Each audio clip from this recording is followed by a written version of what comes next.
नमस्ते प्यारे दोस्तों। आज हम सब मिलकर एक बहुत ही प्यारी कहानी सुनने वाले हैं। ये कहानी है नीमा और उसकी दादी की। तो चलिए इस मजेदार कहानी के सफर पर चलते हैं।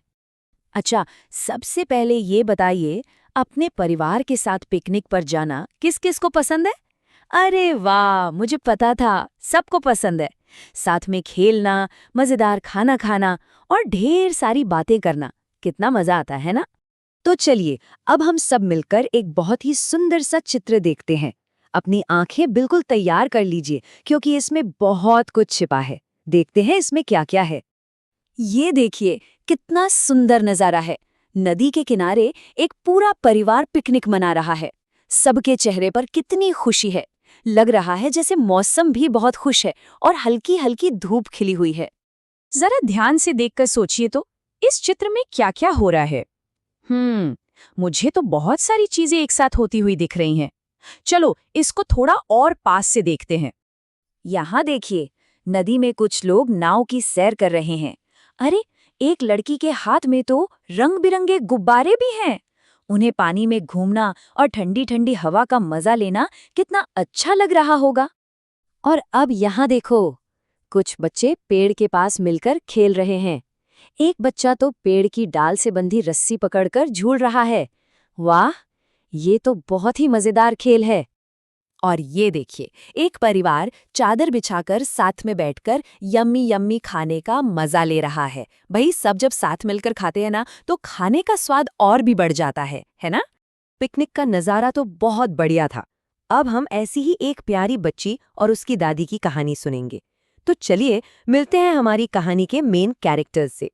ये है हमारी कहानी की हीरो नीमा।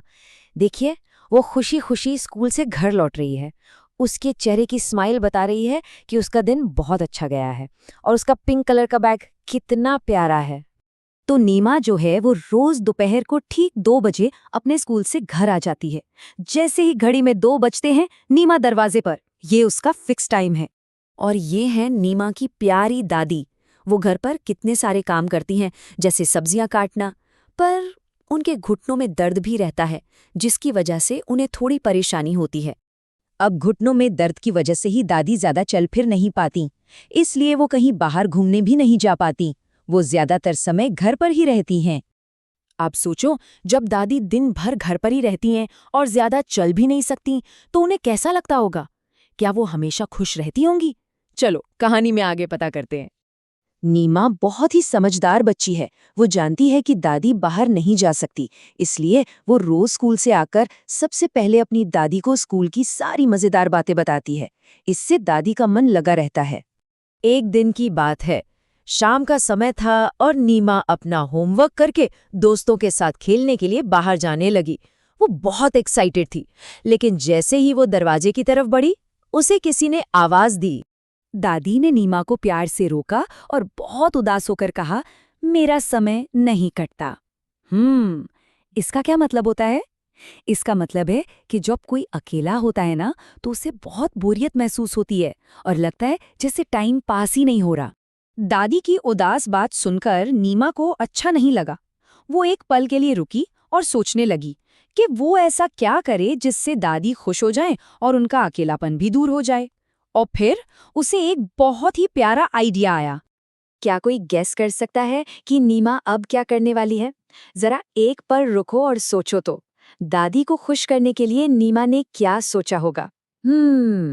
सोच लिया? चलो अब देखते हैं नीमा ने क्या किया। नीमा दौड़कर अंदर गई और अपनी दादी की चप्पलें ले आई। अरे, पर दादी की चप्पलें क्यों? इससे क्या होगा भला? क्योंकि नीमा ने चप्पलें दादी के सामने रखकर उनसे कहा, दादी आप भी मेरे साथ खेलने चलिए। वाह, ये तो सबसे अच्छा आइडिया था। देखो नीमा कितनी अच्छी है, उसने दादी को भी अपने साथ खेलने के लिए बुला लिया।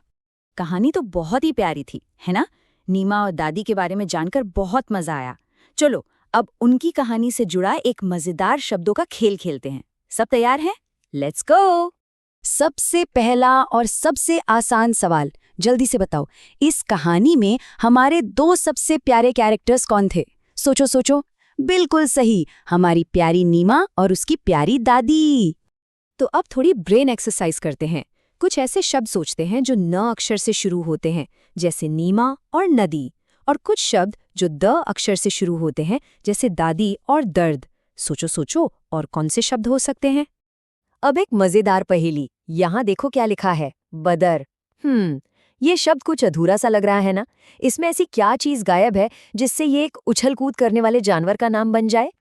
अरे वाह, बिल्कुल सही पकड़ा। ब के ऊपर एक छोटी सी बिंदी लगाने से बदर बन गया, बंदर। इस बिंदी को हम अनुस्वार कहते हैं।